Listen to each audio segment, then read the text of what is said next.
Olá, estamos de volta na nossa aula de número 74, dando continuidade ao estudo da educação superior dentro da Lei de Diretrizes e Bases da Educação, para você que vai ser um professor da área de legislação educacional e dar aulas nas escolas preparatórias para concurso público. Nessa aula vamos estudar o artigo 44, isso mesmo, apenas o artigo 44 da LDB e fazer os apontamentos pertinentes.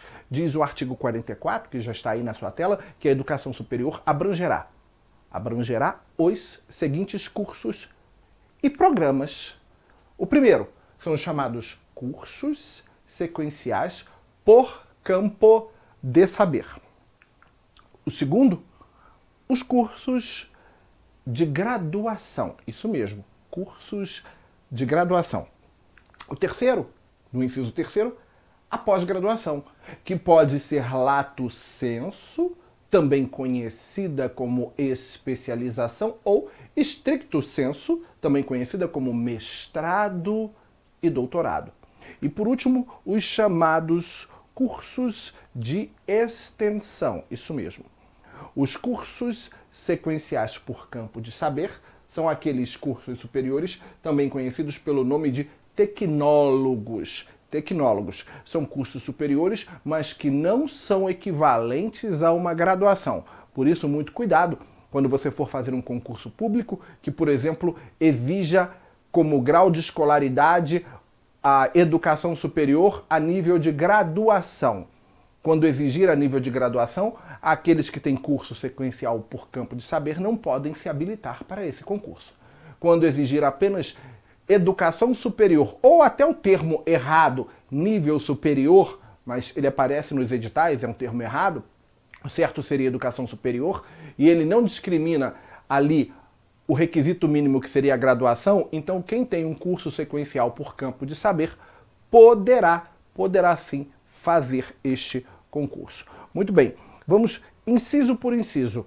Artigo 44, a educação superior abrangerá os seguintes cursos e programas. Inciso 1º, os cursos sequenciais por campo de saber, que são cursos superiores cujo currículo ele é extremamente cirúrgico. Ele aprofunda, ele mergulha em grande profundidade numa lagoa, uma lagoa de pouca extensão, mas de grande profundidade, isso é praticamente um poço de conhecimento numa determinada área. Muito profundo, mas numa área muito específica. Daí, cursos sequenciais por campo de saber, de diferentes níveis de abrangência, abertos a candidatos que atendam os requisitos estabelecidos pelas instituições de ensino, pela instituição de ensino que está oferecendo aquele curso. O único requisito que a LDB estabelece para cursar um curso sequencial superior é que o prospecto, o aluno, o educando, tenha o ensino médio ou equivalente. Perfeito? Já vou falar dessa equivalência aqui quando eu estiver falando da graduação. Então, é a instituição de ensino que vai definir os critérios de admissão dos educandos, dos prospectos a estes cursos. O único requisito que a LDB traz é que ele tenha concluído o curso de ensino médio ou um curso equivalente. Esses cursos são verdadeiros poços no sentido metafórico, isso é uma área pequena para navegar, mas profunda para mergulhar. São cursos cirúrgicos, por assim dizer, onde você aprofunda muito em uma área específica do conhecimento. Perfeito? Muito bem. Temos a resolução número 1 do ano de 1999. É essa regulamentação dos cursos sequenciais superiores é feita por esta resolução. Conselho Nacional de Educação, Câmara de Educação Superior, número 1 de 1999, vai regulamentar os cursos sequenciais e diz que eles estarão abertos a candidatos que atendam os requisitos estabelecidos pelas instituições de ensino e sejam portadores de certificado de nível médio. Daqui a pouquinho eu vou tratar dessa palavra certificado quando ali na frente eu falar de diploma. Aí eu vou falar de certificados e diplomas concomitantemente. Mas se você está acompanhando com uma apostila na mão, a lei na mão, você tem que fazer uma nota que eu quero que você faça referente à palavra certificados, que nós vamos falar do significado dessa palavra daqui a pouquinho. Então, são cursos superiores, diz a própria resolução e o parecer 968 de 1998, deixam claro que os cursos sequenciais superiores são cursos superiores sim, entretanto eles não se comparam a cursos de graduação. Por isso que um edital de concurso para uma determinada área que exige apenas educação superior ou curso superior, ele aceita o curso sequencial superior por campo de saber. Mas há muitos concursos que exigem a graduação ou equivalente. Isso é, quem tem o curso sequencial superior não poderia se habilitar. Bem, ainda falando da resolução número 1 de 1999 do Conselho Nacional de Educação, da Câmara de Educação Superior, vale a pena aqui destacar o artigo 3º, dessa resolução, para complementar o seu conhecimento e para que você possa passar essa informação quando estiver ministrando a aula sobre o tema. O artigo 3º diz que os cursos sequenciais são de dois tipos.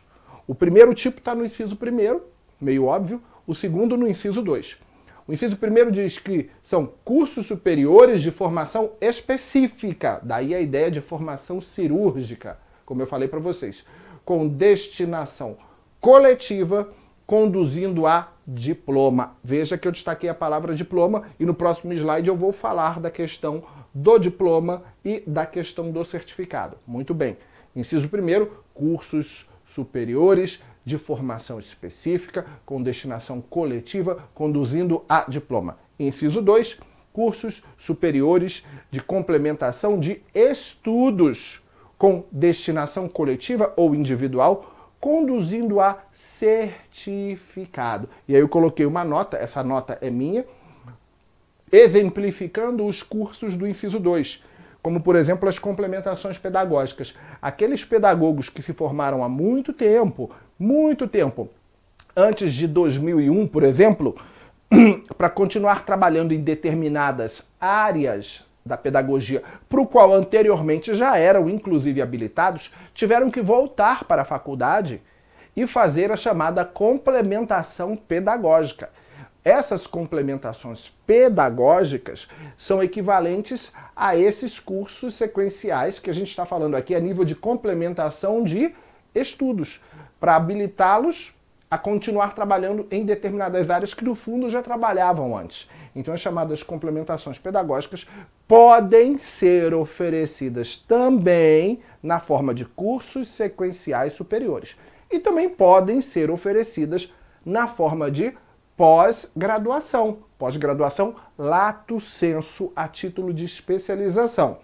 São duas formas de oferecermos as complementações pedagógicas.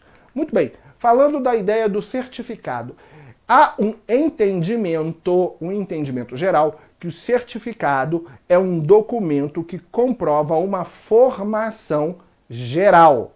Uma formação geral, não necessariamente profissional, mas sim uma formação geral. E dentro desse entendimento, também temos o entendimento que o diploma, que é diferente do certificado, não são a mesma coisa, é um documento que comprova uma formação profissional. Então, em regra, salvo raras exceções, os certificados são destinados a quem conclui uma formação geral. Por exemplo, você terminou o ensino de antigo ensino de primeiro grau, já era assim, e continuou sendo assim no ensino fundamental. Você terminou o curso de ensino fundamental. Você recebe um diploma ou um certificado. O certo é, você recebe um certificado de conclusão do ensino fundamental. Terminou o ensino médio. Médio normal que eu digo não é normal, mas perdão, médio formação geral, porque médio normal, no normal você já receberia diploma e certificado. Então deixa eu melhorar esse raciocínio para você. Você acabou de concluir o curso de ensino médio, formação geral. Não foi um ensino médio profissionalizante. Cursou ali seus 3 anos, formação geral, vai agora fazer Enem. Terminou e o seu curso é de formação geral, você recebe um certificado. Agora, se você concluiu um curso de ensino médio, e fez ele paralelo ali com um curso profissionalizante técnico de nível médio, você receberá um certificado para a formação geral e um diploma para a formação profissional. Ah, Murabi, se eu terminei um curso normal, o que é o curso normal? É o curso de professor formado em nível médio normal, que ainda existe e que está no artigo 62 da LDB. Um exemplo, para quem é do Rio de Janeiro, é a Escola Carmela Dutra, em Madureira. Terminou o curso ali, naquela escola normal, de normalista, que forma professores em nível médio na modalidade normal. Você concluiu, você recebe o certificado, que atesta a conclusão na formação geral, e recebe o diploma para a formação profissional. Então, certificados são documentos probantes de conclusão de cursos de formação geral. E diplomas são documentos de formação profissional. Esse é o entendimento geral, salvo raras exceções. Muito bem, terminamos o inciso 1º do artigo 44, falando dos cursos sequenciais por campo de saber. Vamos agora para o inciso 2, falar da graduação. Então, são cursos de educação superior à graduação, abertos a candidatos que tenham concluído o ensino médio ou equivalente. Agora eu vou falar do equivalente.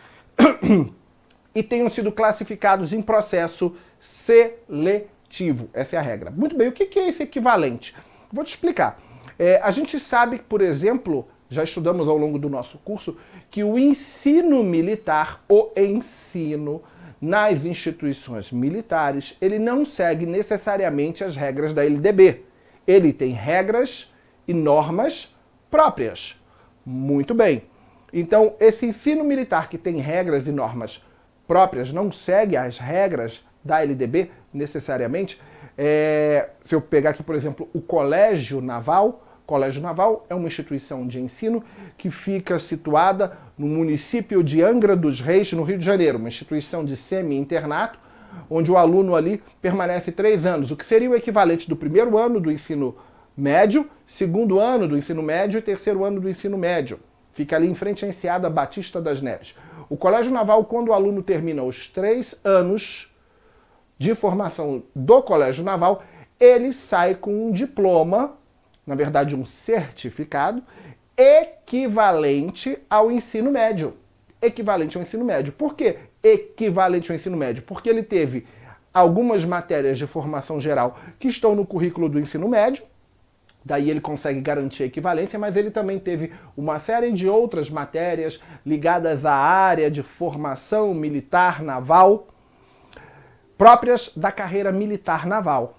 Mas aí o diploma que ele sai, o certificado que ele sai ao concluir o 3º ano do Colégio Naval, ele equivale a um certificado de ensino médio. O mesmo para o aluno da EPICAR, a Escola Preparatória de Cadetes do Ar, o mesmo também vale para a Escola do Exército de nível médio, de ensino médio. Então são certificados equivalentes. Por exemplo, são aqueles feitos em instituições militares de ensino que produzem um ensino que é ali similar ao ensino médio. Perfeito?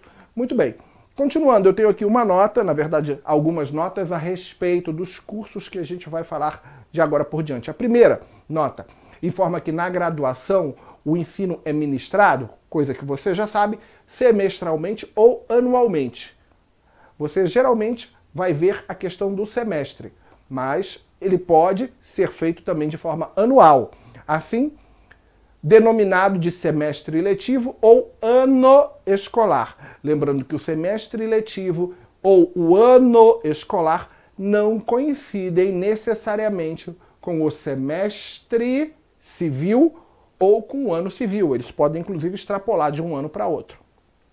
No Brasil, e vale a pena mencionar, isso está na resolução número 2 do ano de 2007, a resolução número 2 do ano de 2007. Lá está escrito, resolução do Conselho Nacional de Educação, da Câmara de Educação Superior, que no Brasil nenhum curso de graduação pode possuir menos que 1.200, na verdade 2.400, eu estou trocando as resoluções hoje e estou trocando a carga horária. Menos de 2.400 horas, não pode ter menos de 2.400 horas, conforme a resolução número 2 do ano de 2007, resolução do Conselho Nacional de Educação da Câmara de Educação Básica. Perfeito? Então, não há graduação com menos de 2.400 horas. Perfeito? Muito bem. Inciso terceiro, cursos de pós-graduação. Pós-graduação podendo ser lato sensu ou estrito sensu. Todo mundo sabe disso. Cursos de pós-graduação compreendendo os programas de mestrado e doutorado e cursos de especialização. Isso é estrito sensu e lato sensu. Aperfeiçoamento e outros, abertos a candidatos diplomados em cursos de graduação que atendam às exigências das instituições de ensino. Daí, olha só que coisa interessante. Para você chegar na especialização, no mestrado ou doutorado, o pré-requisito mínimo é você ter a graduação. Hammurabi, eu posso então da graduação ir direto para o mestrado? Pode, não tem problema nenhum. Eu precisaria ter uma especialização lato sensu para ir para o mestrado? Não, você pode ir direto para o mestrado. Pela LDB, eu poderia ir direto para o doutorado? Olha só o que está escrito aqui. Cursos de pós-graduação, compreendendo programas de mestrado e doutorado, cursos de especialização, aperfeiçoamento e outros, abertos a candidatos diplomados em cursos de graduação que atendam às exigências das instituições de ensino. Pela LDB, você poderia, da tua graduação, ir direto para o doutorado. Ela não cria nenhum pré-requisito entre a graduação e o doutorado. Você vai direto para o mestrado, você vai direto para o doutorado. A LDB não cria requisito. Agora, as instituições de ensino, ele diz aqui no final, que atendam às exigências das instituições de ensino. As instituições de ensino, as universidades, em regra, acabam não permitindo e criando como uma exigência para fazer o doutorado, você ter o mestrado. Por uma questão de produção de conhecimento, por uma questão de maturidade, que você precisa ter uma maturidade acadêmica para chegar num doutorado, por questões até mesmo de natureza financeira. Sim, isso conta. Também conta. Tá? Mas principalmente por uma questão de preparo. Mas veja, não há óbice por parte da LDB de você sair direto de uma graduação e ir para o doutorado. A exigência de mestrado entre graduação e doutorado, ela é feita pelas instituições de ensino, que geralmente não fazem a mesma exigência entre graduação e mestrado. Continuando aqui mais uma nota importante, os cursos de especialização em nível de pós-graduação lato sensu, eles devem atender também ao disposto na resolução número 1 de 2007. Perfeito? Essa resolução número 1 de 2007 é a resolução que vai regulamentar os cursos de pós-graduação. É muito importante, se você vai fazer uma pós-graduação, você dá uma lidinha nessa resolução e você vai achar muito engraçado o processo de regulamentação de uma pós-graduação. Perfeito? Continuando. Inciso 4. Os cursos de extensão. Cursos de extensão abertos a candidatos que atendam aos requisitos estabelecidos, em cada caso, pelas instituições de ensino. Geralmente os cursos de extensão são utilizados para a complementação dos estudos em áreas específicas dos alunos da educação superior. Quais são os requisitos para entrar em um curso de extensão? Requisito para entrar em curso de extensão é só aquele que é estabelecido pela própria instituição de ensino. É ela que estabelece requisitos. Muitos deles são abertos, inclusive, a quem não tem, por exemplo, cursos de graduação. Porque afinal, volta aqui, por acaso você leu aqui que o curso de extensão, para você se matricular nele, você tem que ter graduação? Não, não leu. Quem vai estabelecer os requisitos? As próprias instituições de ensino. A LDB não traz nenhum requisito para quem vai fazer curso de extensão em uma instituição de educação superior. Olha que legal. Perfeito? Muito bem. Vamos para o parágrafo 1º do artigo 44. Presta atenção, eu mudei a estrutura física do parágrafo 1º. Esse número 1, número 2, número 3 aqui, eles não existem. Eu mudei para ficar mais visual, para você enxergar melhor o que está escrito aqui. E eu sugiro que você faça isso porque ele é um parágrafo grande, o aluno começa a ler e ele vai se perdendo ao longo do parágrafo. E isso aqui que eu fiz de mudar a estrutura não muda o entendimento e faz com que ele fique mais didático. Diz o parágrafo 1º que o resultado do processo seletivo referido no inciso 2, só lembrando, inciso 2 fala da graduação. Graduação. Então, o resultado do processo seletivo referido no inciso 2, o resultado do processo seletivo da graduação, será tornado público pela instituição de ensino superior, sendo obrigatória a divulgação. Então, o que uma instituição de educação superior tem que publicar, quando vai exibir, vai mostrar para a sociedade o resultado do seu vestibular, o resultado do seu processo de admissão. O que ela tem que mostrar? Ela tem que mostrar a relação nominal dos classificados. Ela tem que mostrar a respectiva ordem de classificação. E ela tem que mostrar o cronograma das chamadas para a matrícula. Isso tem que ficar claro na publicação que divulga o resultado do vestibular.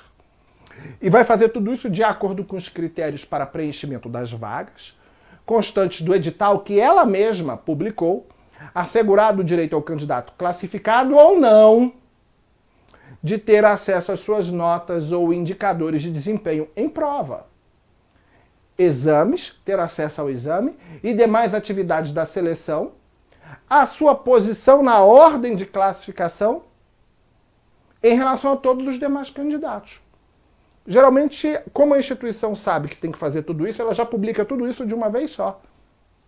Perfeito? E deixa claro isso hoje, principalmente nos sites das próprias instituições de educação superior. E aí o que você vai fazer? Além de fazer a leitura cursiva, que ela é importante, eu inclusive mudei a forma para facilitar, você vai apresentar estes gráficos que eu vou te mostrar aqui. Na verdade, eu montei 3 gráficos para você, para facilitar o teu entendimento e para facilitar a sua prática em sala de aula quando você for dar aula do parágrafo 1º do artigo 44. O primeiro gráfico começa ali dizendo o que está no parágrafo, só que de uma forma gráfica, na forma de um esqueminha, tá? Está esquematizado. De acordo com os critérios para preenchimento das vagas constantes do edital, o resultado do processo seletivo das universidades, das faculdades, ele tem que exibir a relação nominal dos classificados, foi o que a gente viu. Além disso, a ordem de classificação, nós vimos isso. Além disso, o cronograma das chamadas para a matrícula. São as 3 principais informações. Não é o único gráfico que eu fiz. Fiz esse. O que tem que exibir? O que a instituição de ensino que promoveu um processo seletivo para a graduação tem que exibir? Na publicação do resultado, a relação nominal dos classificados, a ordem de classificação e o cronograma das chamadas para a matrícula. Perfeito? Então, na verdade, são 3 formas, simplesmente 3 formas distintas de mostrar a mesma coisa. Quais são os 3 elementos que a instituição de ensino tem que publicar quando divulga o resultado do seu vestibular? A relação nominal de classificados, a ordem de classificação e o cronograma da chamada para as matrículas. Isso ficou bem claro, ok? Parágrafo 2º do 44. No caso de empate no processo seletivo, as instituições públicas de ensino superior darão prioridade, isso é muito legal, ainda mais para uma prova de concurso, de matrícula ao candidato que comprove ter renda familiar inferior a 10 salários mínimos ou ao de menor renda familiar, quando mais de um candidato preencher o critério inicial em caso de empate em instituição pública de ensino. Olha que coisa perigosa. Não é no caso de empate, não. Atenção, alô, alô, alô, se ligou em mim? Primeira coisa, é no caso de empate no processo seletivo de instituição pública. É o primeiro ponto que ele vai te pegar. Eu não destaquei a palavra pública nem não, mas você pode destacar. Deve destacar.